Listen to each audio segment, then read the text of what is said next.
I've had quite a few people asking about the deck that I ran for Nationals, so finally getting around to it, and here's the vid of it. Unfortunately, there's two slight adjustments that I've made to the deck to play in a modified tournament afterwards.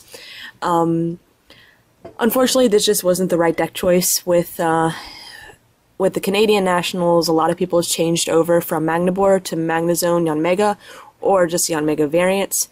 And yeah, so my deck didn't work quite as well as it did during practice because I hadn't practiced against any Yanmega variants at all during playtesting.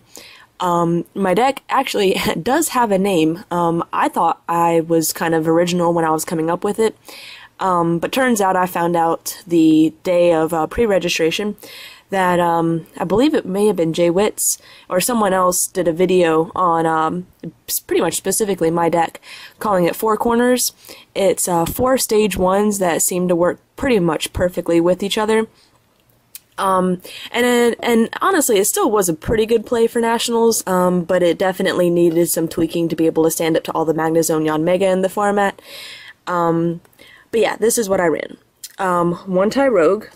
I only have 2 Cluffet in here now, but I did run 3. That was also a big mistake. Babies lost me games.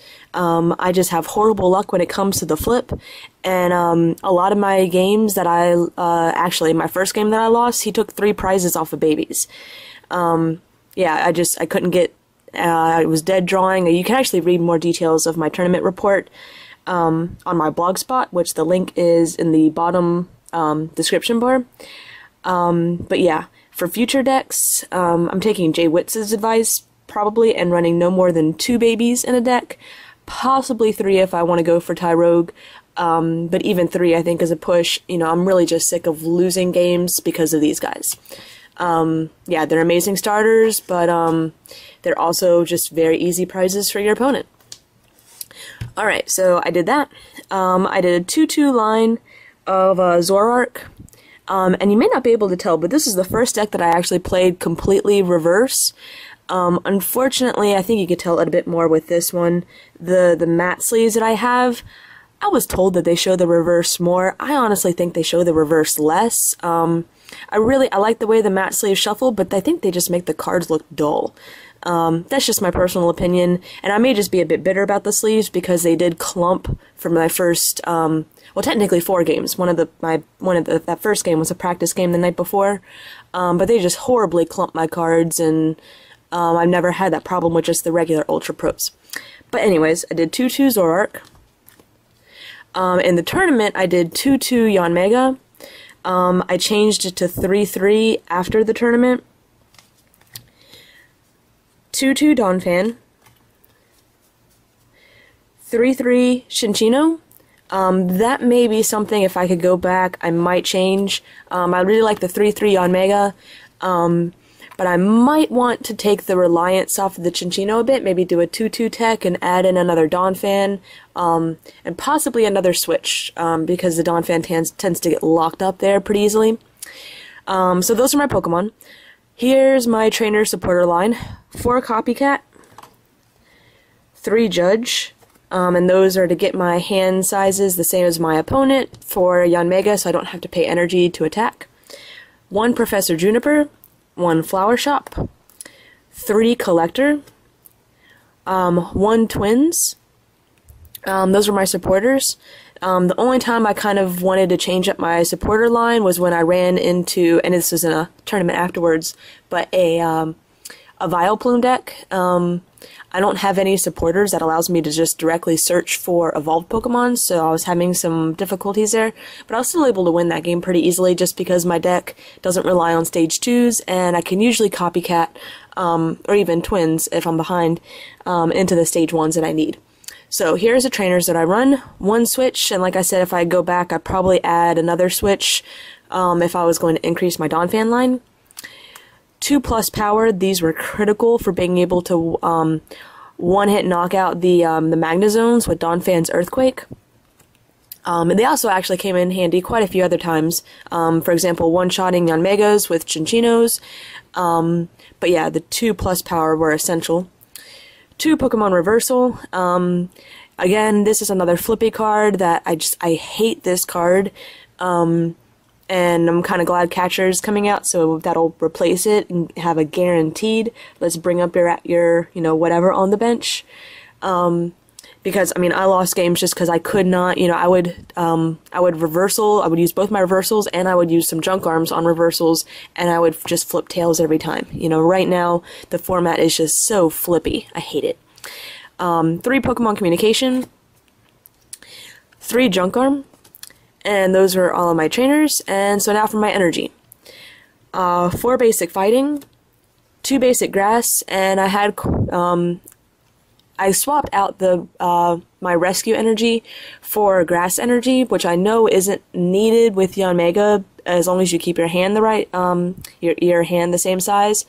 But I found that with only 4 basic energy in my deck, that when I used Flower Shop, I was often not able to put any energy back in, because the rest of my deck is all special energy, and sometimes that would hurt me. It's also kind of nice to be able to just to attach 1 grass and, you know, 1 whatever to Yanmega to be able to use its first linear attack, the sniping attack, and then I wouldn't have to worry about my hand size.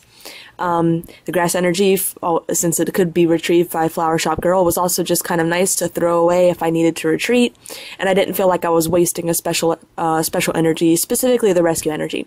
So I know a lot of people don't run any grass at all in their Yanmega variant decks, but I found that 2 just was a nice little add-in for me, and I found that when I was using my rescue energy, it was pretty much just an attachment just to attach.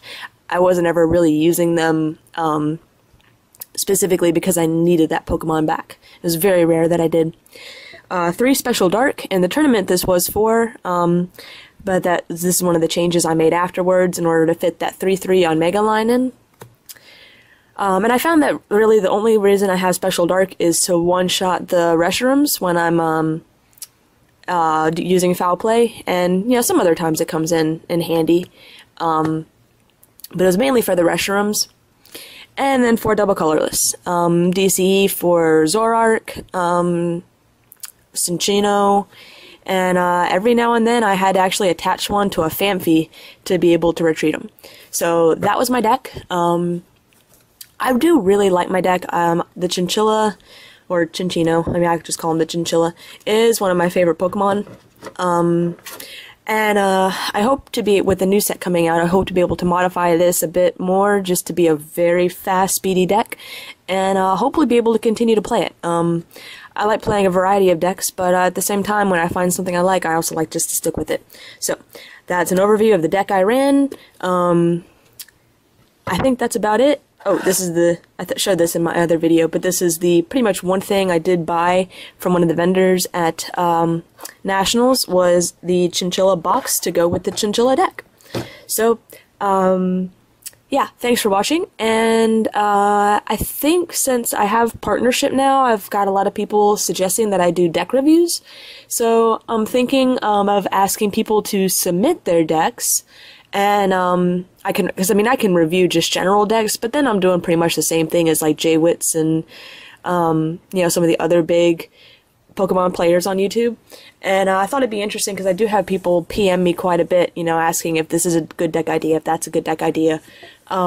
If people wanted to just send me their lists, or not even lists, but just even a description of their deck, and I can review that. So it's just a thought. Let me know what you guys think, and again, thanks for watching.